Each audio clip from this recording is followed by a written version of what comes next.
আহারে শৈশব, শৈশব এখন আর নেই, এখন শুধু স্মৃতির মাঝেই আবদ্ধ। আমার কাছে মন চাচ্ছে যে আমি যদি ওদের মতো করে ঠিক এভাবে ঝাঁপ দিতে পারতাম তাহলে আমার কাছে বেশ আত্মতৃপ্তি বোধ মনে হতো।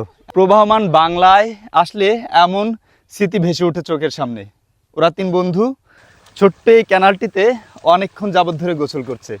এখানে আরও একটি চমকপ্রদ বিষয় আমরা দেখেছি যে আমরা শৈশবে মানে এই পানির মাঝে লুকানো খেলতাম, অর্থাৎ একজন আরেকজনকে ধরার এক আপ্রাণ প্রতিযোগিতা এখানে প্রতিফলিত হতো।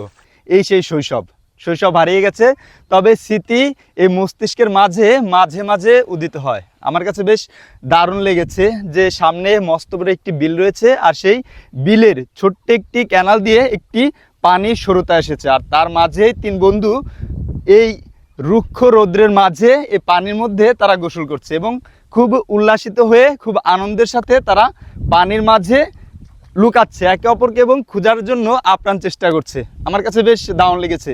তোমরা কি প্রতিদিন এভাবে এখানে গোসল করো? তারা মানে প্রতিদিন এখানে গোসল করে। সারাদিন পুকুরে গোসল করতাম বা দিঘিতে গোসল করতাম। গোসল করার পরে আমরা সন্ধ্যায় বাড়িতে ফিরতাম, মায়ের অনেক বকুনি খেতাম।